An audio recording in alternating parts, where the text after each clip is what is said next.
तो मैं 7वें 8वें क्लास में पढ़ता था, तो हम लोग की इतनी इच्छा थी कि भाई प्रधानमंत्री कैसे होते हैं देखने जाने के लिए। तो इतनी सिक्योरिटी उस समय थी, प्राइम मिनिस्टर की होती ही है, तो आप नज़दीक से तो जाके देख नहीं सकते थे। चूंकि मेरे पिताजी वहाँ चीफ मेडिकल अफसर थे, तो हम लोग एम्बुलेंस में बैठ के गए।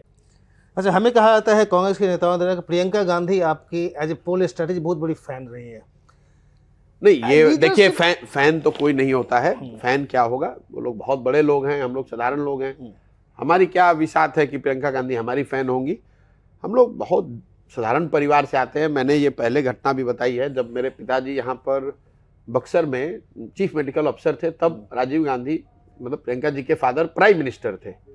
और तब 1989 में राजीव गांधी आए थे वहाँ प्रचार करने कांग्रेस का। तो मैं 7वें 8वें क्लास में पढ़ता था, तो हम लोग की इतनी इच्छा थी कि भाई प्रधानमंत्री कैसे होते हैं देखने जाने के लिए।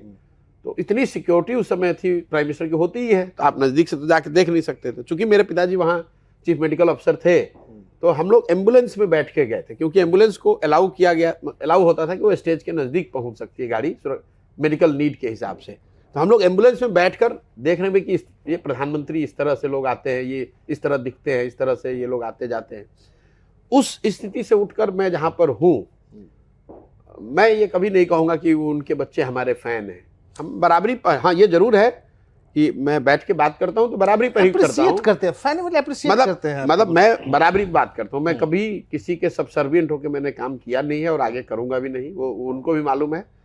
वो बराबरी का, उनको अगर रिस्पेक्ट वो दे रहे हैं तो मैं भी उतना रिस्पेक्ट उनको देता हूँ। लेकिन मेरे मन में कभी इस तरह की गलतफहमी नहीं रहती है कि मैं बहुत बड़ा आदमी हूँ। मुझे मालूम है कि मैं साधारण परिवार से आता हूँ और मुझे अपनी जगह बनाने के लिए उतनी ज़्यादा मेहनत और करनी पड़ेगी दूसरे के मुकाबले, तभी मेरी जगह बन पाएगी।